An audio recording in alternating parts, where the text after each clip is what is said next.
छत्रपती संभाजीनगरच्या महापालिकेची निवडणूक अजून जाहीर झालेली नाहीये। मात्र आतापासूनच शिंदेंची शिवसेना आणि भाजपमध्ये महापौर पदावरून चुरस रंगलीये।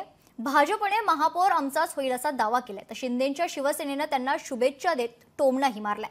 त्यामुळे राज्यात एकत्र असलेल्या शिवसेना आणि भाजपमध्ये छत्रपती संभाजीनगरमध्ये कुस्ती होणार का अशी चर्चा रंगली। पाहूयात।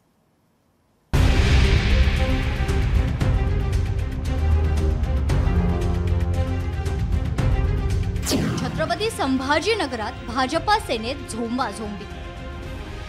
महापौर आमचाच होणार भाजपचा दावा। शिंदेंच्या शिवसेनेचाही भाजपला टोला। छत्रपती संभाजीनगर जिल्ह्याच्या पालकमंत्री पदावरून भाजप शिवसेनेत जोरदार घमासान सुरू आहे।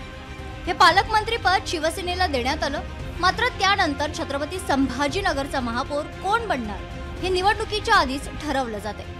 निवडणूक महायुतीत लढू, मात्र महापौर आमचाच बनणार असा दावा भाजपने केलाय।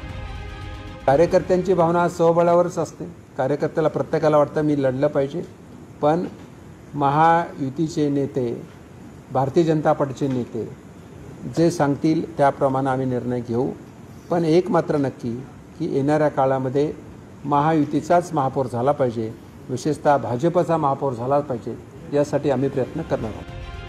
याबाबत लोकशाही मराठीने शिंदेंच्या शिवसेनेचे मंत्री संजय शिरसाट यांना गाठलं, तेव्हा त्यांनी भाजपला टोमणा मारत शुभेच्छाही दिल्या।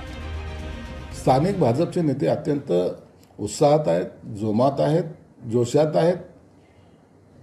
पक्षासाठी वाटेल ते अशी त्यांची भूमिका आहे, म्हणून त्यांनी ते वक्तव्य केलं असावं। आम्ही काय बोलू नाही बोलू यावर वाद घालण्यापेक्षा आपले जे काही उत्साही कार्यकर्ते त्यांना त्यांनी जर सांगितलं की काय बोलावं, त्याचे जर त्यांनी चिंतन शिबिर जर घेतलं तर मला वाटतं बरं होईल। निवडणूक होईल तेव्हा होईल, मात्र नेत्यांमध्ये वाद आतापासूनच सुरू झालाय। पालकमंत्री पद दिलं नाही, त्यामुळे आम्हाला महापौर पद हवं अशी भूमिका भाजपने घेतली, तर दुसरीकडे शिवसेना महापौर पद खेचण्यासाठी सरसावली। शिवसेनेनं सुद्धा याचं खंडन केलंय, कारण शिवसेना सुद्धा आता स्वतः काय आहे हे दाखवण्याचा प्रयत्न करत आहे। त्यामुळे दोन पक्षांमध्ये घमासान सुरू झाल्याचं पाहायला मिळतंय आणि हा वाद आगामी निवडणुकांमध्ये डोकेदुखी सुद्धा ठरू शकतो। सचिन बडे, लोकशाही मराठी, छत्रपती संभाजीनगर। लोकशाही मराठी, ऐका, पहा, जागरूक रहा।